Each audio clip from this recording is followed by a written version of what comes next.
13. How to stop procrastinating by using the 2-minute rule. W.I. Lathrop is widely regarded as one of the greatest dancers and choreographers of the modern era. In 1992, she was awarded a MacArthur Fellowship, often referred to as the Genius Grant, and she has spent the bulk of her career touring the globe to perform her original works. She also credits much of her success to simple daily habits. I begin each day of my life with a ritual, she writes. I wake up at 5:30 a.m., put on my workout clothes, my leg warmers, my sweatshirt, and my hat.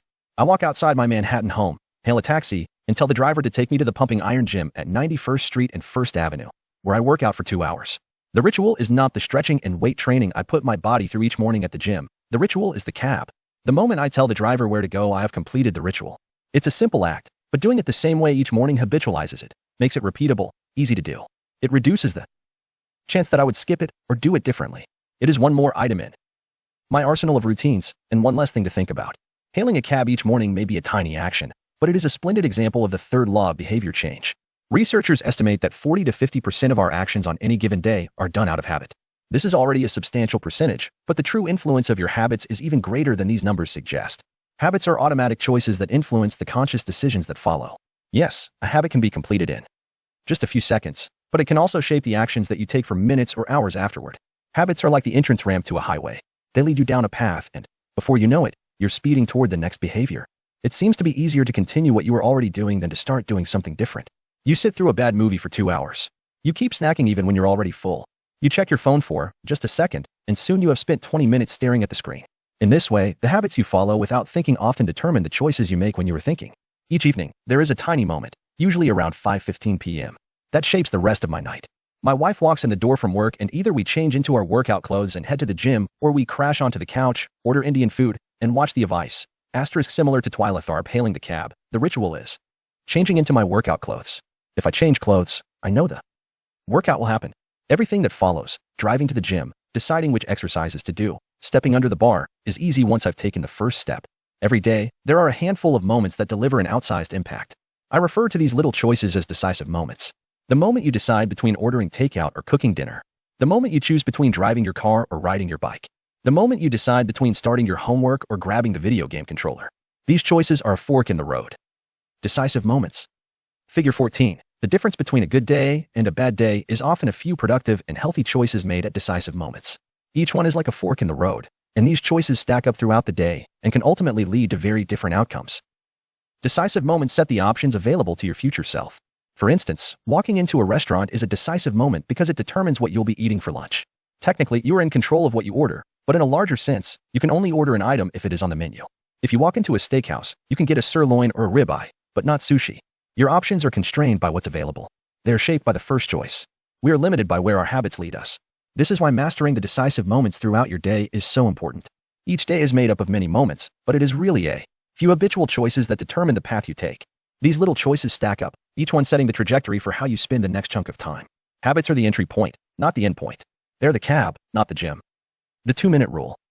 Even when you know you should start small, it's easy to start too big.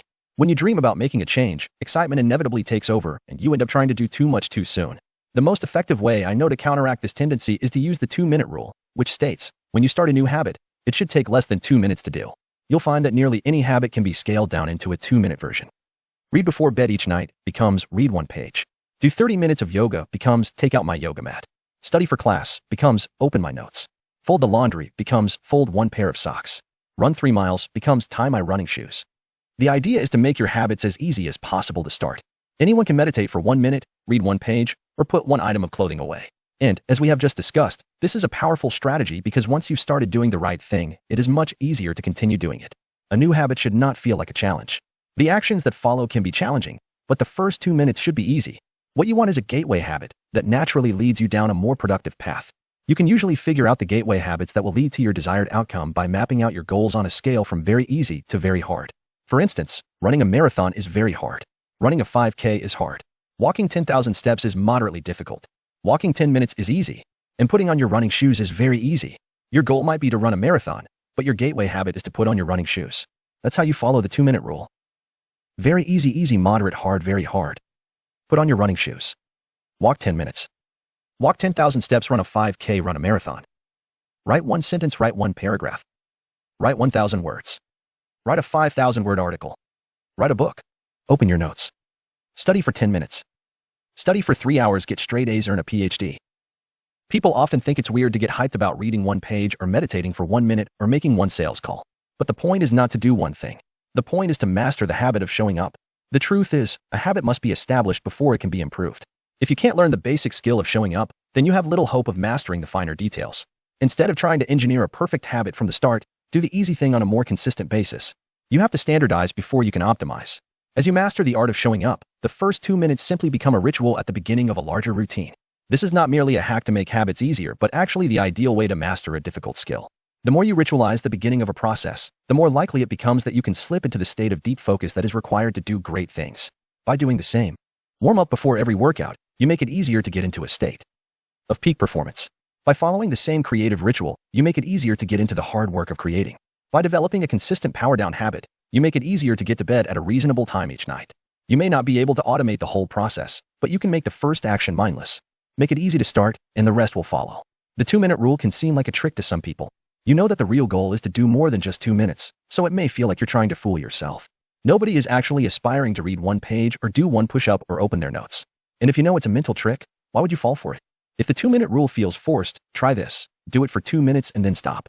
Go for a run, but you must stop after 2 minutes. Start meditating, but you must stop after 2 minutes. Study Arabic, but you must stop after 2 minutes. It's not a strategy for starting, it's the whole thing. Your habit can only last 120 seconds. One of my readers used this strategy to lose over 100 pounds. In the beginning, he went to the gym each day, but he told himself he wasn't allowed to stay for more than 5 minutes. He would go to the gym, exercise for 5 minutes, and leave as soon as his time was up. After a few weeks, he looked around and thought, well, I'm always coming here anyway. I might as well start staying a little longer. A few years later, the weight was gone. Journaling provides another example. Nearly everyone can benefit from getting their thoughts out of their head and onto paper, but most people give up after a few days or avoid it entirely because journaling feels like a chore. The secret is to always stay below the point where it feels like work. Greg McEwen, a leadership consultant from the United Kingdom, built a daily journaling habit by specifically writing less than he felt like. He always stopped journaling before it seemed like a hassle. Ernest Hemingway believed in similar advice for any kind of writing. The best way is to always stop when you're going good, he said. Strategies like this work for another reason, too. They reinforce the identity you want to build. If you show up at the gym 5 days in a row, even if it's just for 2 minutes, you are casting votes for your new identity. You're not worried about getting in shape. You're focused on becoming the type of person who doesn't miss workouts. You're taking the smallest action that confirms the type of person you want to be. We rarely think about change this way because everyone is consumed by the end goal. But one push-up is better than not exercising. 1 minute of guitar practice is better than none at all. 1 minute of reading is better than never picking up a book. It's better to do less than you hope than to do nothing at all. At some point, once you've established the habit and you're showing up each day, you can combine the 2-minute rule with a technique we call habit shaping to scale your habit back up toward your ultimate goal. Start by mastering the first 2 minutes of the smallest version of the behavior. Then, advance to an intermediate step and repeat the process, focusing on just the first 2 minutes and mastering that stage before moving on to the next level. Eventually, you'll end up with the habit you had originally hoped to build while still keeping your focus where it should be, on the first 2 minutes of the behavior. Examples of habit shaping. Becoming an early riser. Phase 1. Be home by 10 p.m. every night. Phase 2. Have all devices, TV, phone, etc., turned off by 10 p.m. every night. Phase 3. Be in bed by 10 p.m. every night, reading a book, talking with your partner. Phase 4. Lights off by 10 p.m. every night. Phase 5. Wake up at 6 a.m. every day. Becoming vegan. Phase 1. Start eating vegetables at each meal. Phase 2. Stop eating animals with 4 legs, cow, pig, lamb, etc. Phase 3. Stop eating animals with 2 legs, chicken, turkey, etc. Phase 4. Stop eating animals with no legs, fish, clams, scallops, etc. Phase 5. Stop eating all animal products, eggs, milk, cheese. Starting to exercise. Phase 1. Change into workout clothes. Phase 2. Step out the door, try taking a walk. Phase 3. Drive to the gym, exercise for 5 minutes, and leave. Phase 4. Exercise for 15 minutes at least once per week. Phase 5. Exercise 3 times per week. Nearly any larger life goal can be transformed into a 2-minute behavior. I want to live a healthy and long life. I need to stay in shape. I need to exercise. I need to change into my workout clothes. I want to have a happy marriage. I need to be a good partner. I should do something each day to make my partner's life easier. I should meal plan for next week. Whenever you are struggling to stick with a habit, you can employ the 2-minute rule. It's a simple way to make your habits easy. Chapter summary. Habits can be completed in a few seconds but continue to impact your behavior for minutes or hours afterward. Many habits occur at decisive moments, choices that are like a fork in the road, and either send you in the direction of a productive day or an unproductive one. The 2-minute rule states, when you start a new habit, it should take less than 2 minutes to do. The more you ritualize the beginning of a process, the more likely it becomes that you can slip into the state of deep focus that is required to do great things. Standardize before you optimize. You can't improve a habit that doesn't exist. 14. How to make good habits inevitable and bad habits impossible. In the summer of 1830, Victor Hugo was facing an impossible deadline. 12 months earlier, the French author had promised his publisher a new book. But instead of writing, he spent that year pursuing other projects, entertaining guests, and delaying his work. Frustrated, Hugo's publisher responded by setting a deadline less than 6 months away. The book had to be finished by February 1831. Hugo concocted a strange plan to beat his procrastination. He collected all of his clothes and asked an assistant to lock them away in a large chest. He was left with nothing to wear except a large shawl. Lacking any suitable clothing to go outdoors, he remained in his study and wrote furiously during the fall and winter of 1830. The Hunchback of Notre Dame was published 2 weeks early on January 14, 1831. Sometimes success is less about making good habits easy and more about making bad habits hard. This is an inversion of the third law of behavior change. Make it difficult. If you find yourself continually struggling to follow through on your plans, then you can take a page from Victor Hugo and make your bad habits more difficult by creating what psychologists call a commitment device. A commitment device is a choice you make in the present that controls your actions in the future. It is a way to lock in future behavior, bind you to good habits, and restrict you from bad ones. When Victor Hugo shut his clothes away so he could focus on writing, he was creating a commitment device. There are many ways to create a commitment device. You can reduce overeating by purchasing food in individual packages rather than in bulk size. You can voluntarily ask to be added to the ban list at casinos and online poker sites to prevent future gambling sprees. I've even heard of athletes who have to make weight for a competition choosing to leave their wallets at home during the week before weigh-in so they won't be tempted to buy fast food. As another example, my friend and fellow habits expert Nir Eyal purchased an outlet timer, which is an adapter that he plugged in between his internet router and the power outlet. At 10 p.m. each night, the outlet timer cuts off the power to the router. When the internet goes off, everyone knows it is time to go to bed. Commitment devices are useful because they enable you to take advantage of good intentions before you can fall victim to temptation. Whenever I'm looking to cut calories, for example, I will ask the waiter to split my meal and box half of it to go before the meal is served. If I waited until the meal came out and told myself, I'll just eat half, it would never work. The key is to change the task such that it requires more work to get out of the good habit than to get started on it. If you're feeling motivated to get in shape, schedule a yoga session and pay ahead of time. If you're excited about the business you want to start, email an entrepreneur you respect and set up a consulting call. When the time comes to act, the only way to bail is to cancel the meeting, which requires effort and may cost money. Commitment devices increase the odds that you'll do the right thing in the future by making bad habits difficult in the present. However, we can do even better. We can make good habits inevitable and bad habits impossible. How to automate a habit and never think about it again. John Henry Patterson was born in Dayton, Ohio, in 1844. He spent his childhood doing chores on the family farm and working shifts at his father's sawmill.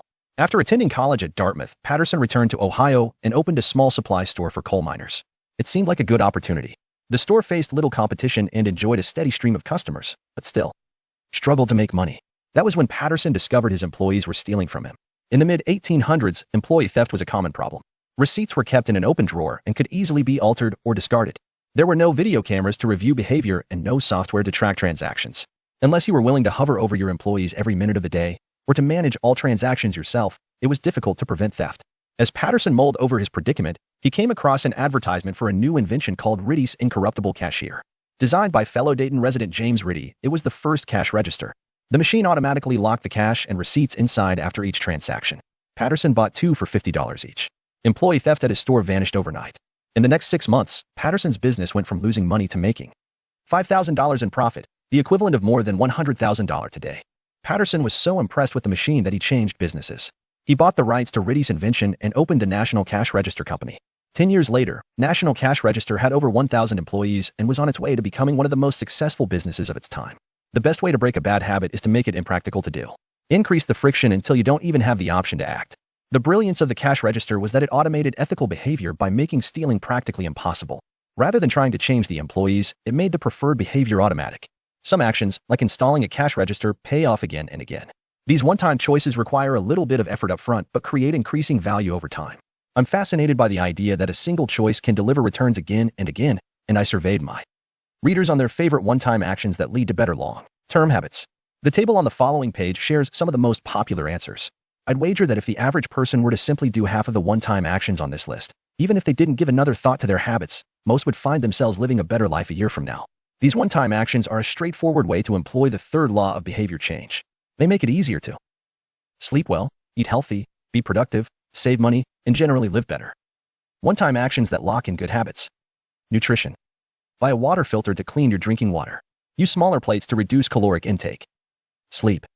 Buy a good mattress. Get blackout curtains. Remove your television from your bedroom. Productivity. Unsubscribe from emails. Turn off notifications and mute group chats. Set your phone to silent. Use email filters to clear up your inbox. Delete games and social media apps on your phone. Happiness. Get a dog. Move to a friendly, social neighborhood. General health. Get vaccinated. Buy good shoes to avoid back pain. Buy a supportive chair or standing desk. Finance. Enroll in an automatic savings plan. Set up automatic bill pay. Cut cable service. Ask service providers to lower your bills. Of course, there are many ways to automate good habits and eliminate bad ones. Typically, they involve putting technology to work for you. Technology can transform actions that were once hard, annoying, and complicated into behaviors that are easy, painless, and simple. It is the most reliable and effective way to guarantee the right behavior. This is particularly useful for behaviors that happen too infrequently to become habitual. Things you have to do monthly or yearly, like rebalancing your investment portfolio, are never repeated frequently enough to become a habit, so they benefit in particular from technology remembering to do them for you. Other examples include medicine. Prescriptions can be automatically refilled. Personal finance. Employees can save for retirement with an automatic wage deduction. Cooking. Meal delivery services can do your grocery shopping. Productivity. Social media browsing can be cut off with a website blocker. When you automate as much of your life as possible, you can spend your effort on the tasks machines cannot do yet. Each habit that we hand over to the authority of technology frees up time and energy to pour into the next stage of growth. As mathematician and philosopher Alfred North Whitehead wrote, civilization advances by extending the number of operations we can perform without thinking about them. Of course, the power of technology can work against us as well. Binge watching becomes a habit because you have to put more effort in to stop looking at the screen than to continue doing so. Instead of pressing a button to advance to the next episode, Netflix or YouTube will autoplay it for you. All you have to do is keep your eyes open. Technology creates a level of convenience that enables you to act on your smallest whims and desires. At the mere suggestion of hunger, you can have food delivered to your door. At the slightest hint of boredom, you can get lost in the vast expanse of social media. When the effort required to act on your desires becomes effectively zero, you can find yourself slipping into whatever impulse arises at the moment. The downside of automation is that we can find ourselves jumping from easy task to easy task without making time for more difficult, but ultimately more rewarding, work. I often find myself gravitating towards social media during any downtime. If I feel bored for just a fraction of a second, I reach for my phone. It's easy to write off these minor distractions as just taking a break, but over time they can accumulate into a serious issue. The constant tug of just one more minute can prevent me from doing anything of consequence. I'm not the only one. The average person spends over 2 hours per day on social media. What could you do with an extra 600 hours per year? During the year I was writing this book, I experimented with a new time management strategy. Every Monday, my assistant would reset the passwords on all my social media accounts, which logged me out on each device. All week I worked without distraction. On Friday, she would send me the new passwords.